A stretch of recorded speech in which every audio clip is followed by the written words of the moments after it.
Community activists and parents have gathered outside Eldorado Park Secondary School. 7 black teachers who were meant to report for duty there today haven't shown up yet. eNCA's Moloko Moloto is at the school. He joins us now live. Moloko, thanks very much for coming to us. So these 7 black teachers, we understand, are set to, well, if they do turn up, are set to be barred from entering the school. Give us some background on the story. Well, hi, Michelle.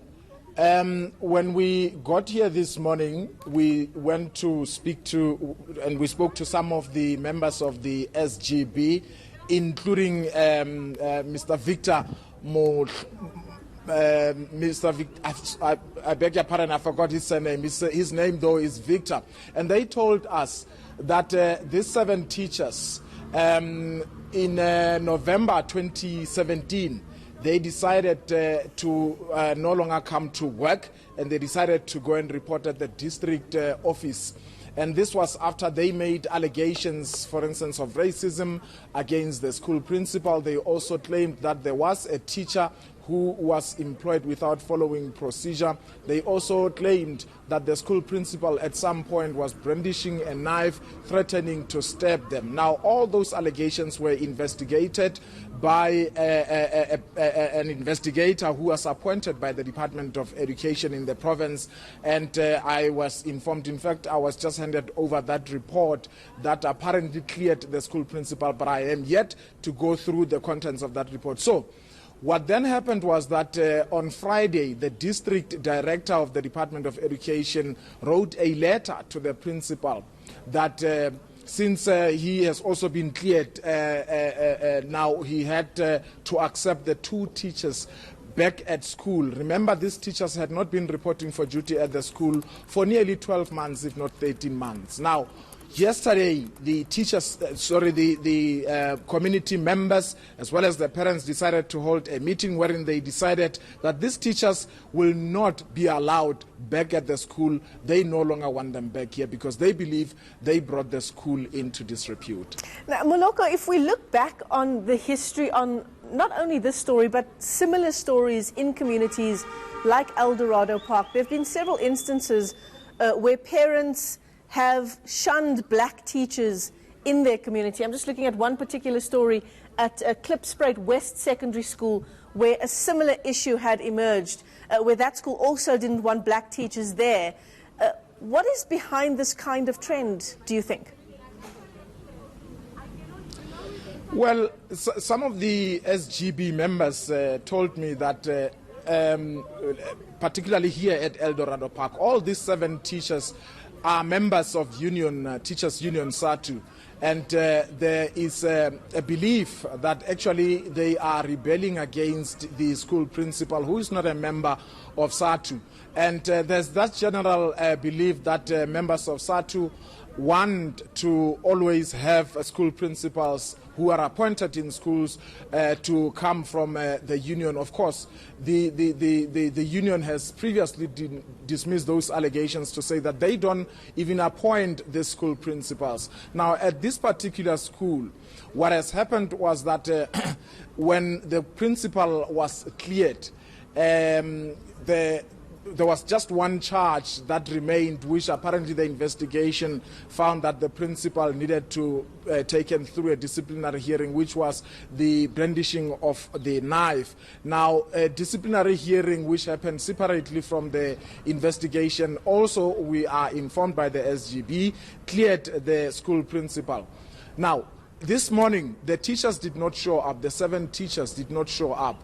Now, as I'm speaking to you now, just behind my colleague, the camera person, there is an official from SATU. He has just arrived, but he is not a teacher who is supposed to come and report for duty at this school. He is a representative from SATU from the Johannesburg Central Region, Mzamani Baloyi, and the parents they didn't allow him to get inside the school. And I can see a police van and 2 police women. They've also just arrived. But I must indicate that there was never any commotion.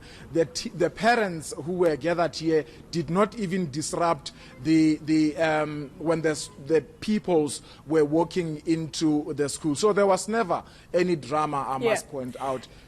Moloko, so what you're saying, what you're describing is that it's more of a union issue as opposed to a racial issue, a so-called coloured school not wanting black teachers. Is that what you're saying? Well, I mean, even if some people would say it's a race issue, I was informed by the officials here at the school that those 7 teachers are not the only so-called black teachers at the school. There are other black teachers here. For instance, at some point, there were 8 more black teachers who decided not to come to work in solidarity with the 7 other teachers who had not been reporting for duty, but the other 8 teachers, black teachers, had since come back to the school. Now, the SGB member, for instance, whom we spoke to earlier on, is a black person, and he has said, I mean, if there's an element of racism. I mean, I am black, those teachers are black, and also there are lots, and we saw them, lots of black peoples here. So the issue of racism is questionable. The school principal himself is not a white person. He is a colored person. Now, the whole issue of race is questionable.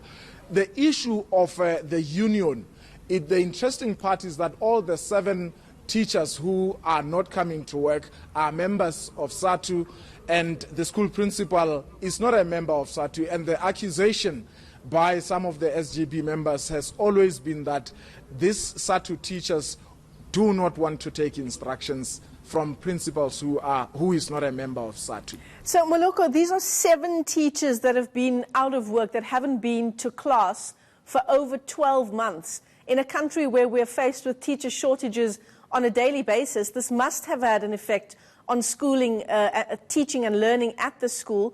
What happens from here on? Well, interestingly, the school continues to perform very well. I mean, I must indicate for 2018, the matric pass rate was standing at just over 86%. And in terms of the fact that those 7 teachers have not been reporting for duty for over a year, the school decided that on the month that they decided not to come to work, to have at least 7 teachers who will replace them. Those teachers, according to the SGB, were employed on the month-to-month basis. And the SGB says those temporary teachers for over a year were paid by the Provincial Department of Education. Now, what I found interesting was that if indeed it is true that those 7 temporary teachers were paid by the Provincial Department of Education, what was happening were those 7 teachers who were reporting for duty at the district offices also paid by the province? And if indeed there was a double payment, is that not amounting to fruitless expenditure? Yeah, absolutely. Certainly a number of outstanding issues there. You'll keep your finger on the pulse for us at Eldorado Park Secondary School. Our reporter there for us, Moloko Moloto.